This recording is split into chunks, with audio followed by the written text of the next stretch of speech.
وَمِن دُونِهِمَا جَنَّتَانِ، ان دو جنتوں کے علاوہ اور دو جنتیں بھی تمہیں ملیں گی.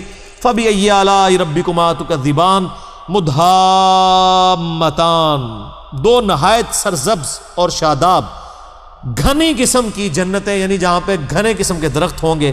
فَبِأَيِّ آلَاءِ رَبِّكُمَا تُكَذِّبَانِ فِيهِمَا عَيْنَانِ نَضَّاخَتَانِ، ان میں دو چشمے ہوں گے جوش سے ابل رہے ہوں گے. وہ تو بخاری مسلم میں پھر ڈیٹیلز آتی ہیں نا کہ شہد کی نہریں الگ سے، دودھ کی الگ سے، شراب کی الگ سے، نہ ختم ہونے والی اور نہ خراب ہونے والی. یہاں تو جناب خالص دودھ نہیں ملتا، وہاں دودھ کی نہریں ہیں. ٹھیک ہے جی، خالص شہد نہیں ملتا، وہاں پہ شہد کی نہریں ہیں اور خراب بھی نہیں ہوں گی. فَبِأَيِّ آلَاءِ رَبِّكُمَا تُكَذِّبَانِ فِيهِمَا فَاكِهَةٌ وَنَخْلٌ وَرُمَّانٌ، اور اس میں میوے ہوں گے اور کھجوریں اور انار ہوں گے.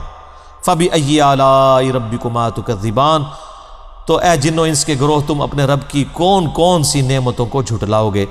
فِيهِنَّ خَيْرَاتٌ حِسَانٌ، اور ان جنتوں میں اچھی سیرت والی اور اچھی صورت والی عورتیں ہوں گی، یعنی حوریں.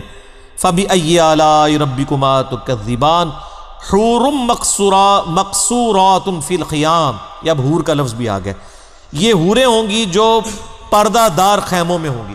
عرب کے لوگ یعنی ان میں یہ والا کم از کم ٹرینڈ تھا پردے کے حوالے سے کہ یعنی وہ ایسی عورتیں جو گھر سے باہر نہیں نکلتی تھیں اور پردہ نشین ہوتی تھی، کنواریاں تھیں، وہ ان کو لائک کرتے تھے. یہاں بھی بدماش بھی کہتا ہے جی میری بیوی جو ہے وہ پردے والی ہونی چاہیے. یہ اللہ نے انسٹنکٹ میں ڈال دیا ہوا. تو اسی کی مثال اللہ نے دی ہے کہ وہ جنت میں ایسی ہی حوریں ہوں گی، اور پہلے بھی ذکر ہو چکا. فَبِأَيِّ آلَاءِ رَبِّكُمَا تُكَذِّبَانِ لَمْ يَطْمِثْهُنَّ إِنسٌ قَبْلَهُمْ وَلَا جَانٌ، ان حوروں کو اس سے پہلے نہ انسان نے چھوا ہوگا نہ کسی جن نے. اچھا، اس کے اوپر ایک عموماً سوال بھی ہوتا ہے، میرا یوٹیوب پہ ایک کلپ بھی آپ دیکھ لیں کہ جنت میں عورتوں کو کیا ملے گا. بعض لوگ پوچھ رہے ہوتے ہیں کہ جی مردوں کو تو حوریں ملیں گی تو جنت میں عورتوں کو کیا ملے گا. تو میں نے اس کے اوپر پوری ڈیٹیل ڈسکشن کی تھی کہ قرآن حکیم میں اللہ تعالیٰ نے جا بجا اس چیز کا ذکر کیا ہے کہ جنت میں ہر وہ چیز ہے جس کی تم خواہش کرو گے. اب خواہش ہر انسان کی ڈیفرنٹ ہے، لیکن انسان کی جو خواہش ہے وہ اپنی انسٹنکٹ سے باہر نہیں ہو سکتی جو اللہ نے اس کی انسٹنکٹ بنا دی ہے. یعنی انسان اگر جنت میں جا کے یہ کہ جی میں نے جو ہے وہ کچا قیمہ کھانا ہے، اب دنیا میں شاید کوئی ایک آدھ بندہ ہی ہو جو کچا قیمہ کھانا پسند کرتا ہے، تو اب آپ اس کو ایک کو لے کے تو نہیں کہہ سکتے کہ جنت کی نعمتیں جو ہے وہ اس اعتبار سے جنت میں وہی انہی نعمتوں کی لالچ دلائی گئی ہے جو ایک بندے کی انسٹنکٹ میں. رہا معاملہ عورتوں کا، تو میں نے اس میں بھی بتایا تھا کہ اللہ تعالیٰ نے یعنی کچھ اپنے رولز اور ریگولیشنز بنائے ہوئے ہیں. جنت میں اللہ تعالیٰ نے یعنی مردوں کے لیے، میلز کے لیے فیمیل حوریں رکھی ہوئی ہیں، لیکن قرآن و سنت اس حوالے سے کوئی ڈسکشن نہیں کرتا کہ فیمیلز کے لیے بھی کوئی میل رکھے ہوئے ہیں. ایسا نہیں ہے. اگر کسی فیمیل کو میل کی حاجت ہوگی تو پھر وہ خواہش کر کے اللہ تعالیٰ اس کو میل بنا دے گا. یعنی اگر کوئی عورت کہتی ہے تو اللہ تعالیٰ اس کو مرد بنا دے گا اور اس کو پھر حوریں دے دے گا. لیکن جو اللہ کے رولز ریگولیشن ہے وہ اپنی جگہ موجود ہے. اور پھر یہ تو ہمارا سوچنے کا انداز ہے. اللہ تعالیٰ کسی جنتی عورت کو اس کے مرد کے ساتھ ہی سیٹسفائی کر لے اور اس کو وہ خواہش ہی نہ رہے. ہر بندے کا پیشن ڈیفرنٹ ہوتا ہے نا. کچھ ضرور کامن پیشنز ہوتے ہیں، لیکن جب انسان ایک خاص لیول پہ پہنچتا ہے پھر انسان کے لیے کچھ خاص پیشن اس سے بڑھ کے ہو جاتا ہے. تو یہ تمام چیزیں جنت میں جا کے ڈیسائیڈ ہوں گی. یہاں آپ کسی کے لیے ڈیسائیڈ نہیں کر سکتے. یہاں کے سرکمفرنسز ڈیفرنٹ ہیں، یہاں کے حالات و واقعات ڈیفرنٹ ہیں، یہاں سوچنے کا انداز ڈیفرنٹ ہے. یہاں پہ ایک بندہ جس کو 2 وقت کی روٹی نہیں مل رہی ہے وہ تو کہے گا جی مجھے تو جو ہے وہ چکن باربیکیو کوئی کھلا دے اس سے بڑی کوئی نعمت نہیں ہے. اور جو روزانہ باربیکیو کو کھاتا ہے وہ کہے گا یار کہیں سے وہ بلے ہوئے چاول اور جو ہے وہ مسر کی دال مل جائے اوپر اچار رکھ کے تو کیا ہی بات ہے. ہر بندے کا ڈیفرنٹ ہے نا. تو یہ جنت میں جا کے اللہ ڈیسائیڈ کرے گا کسی بندے کے لیے کیا چیز یعنی وہ جو اس کو پسند ہے اس اعتبار سے اس کو دے دی جائے گی. لہٰذا اس کے اوپر زیادہ بحثیں نہیں کرنی چاہیے. اور پھر یہ غامدی صاحب نے بھی وہ ایک نیا شوشہ چھوڑ دیا کہ جی وہ جنت میں یہی والی بیویاں ملیں گی آپ کو. لوگ پھر مایوس ہو گئے، انہوں نے کہا پھر ہی ٹھیک ہے. وہ کہتے ہیں نہیں یہ ہوگی لیکن ذرا تھوڑی سی ٹھیک ہوگی یہ ہوگی. تو یہ اپنی جگہ اور جو جنت کی نعمتیں ہیں وہ اپنی جگہ. ان کی بات آدھی درست ہے.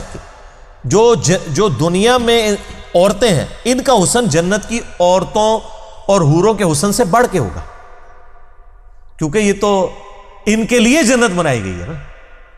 جنتی جو مرد ہیں ان کو جنت کی حوروں سے زیادہ دنیا کی وہ عورتیں جو جنت میں پہنچی ہوں گی، جو اللہ ان کو حسن دے گا نا، اس میں زیادہ ان کو اٹریکشن فیل ہوگی، کیونکہ وہ تو جنتی عورتیں ہیں نا، ٹھیک ہے۔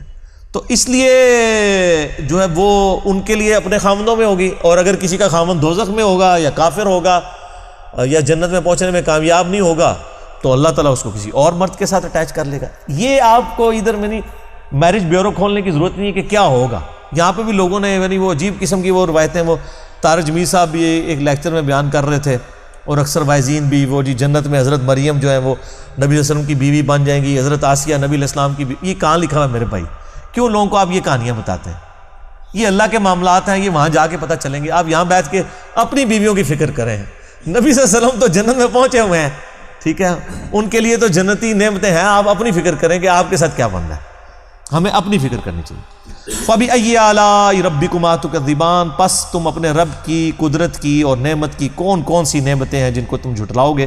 مُتَّكِئِينَ عَلَىٰ رَفْرَفٍ خُضْرٍ وَعَبْقَرِيٍّ حِسَانٍ، اور جو جنتی ہیں وہ تکیہ لگائے بیٹھے ہوں گے سبز مسندوں پر جو نفیس اور خوبصورت ہوں گی۔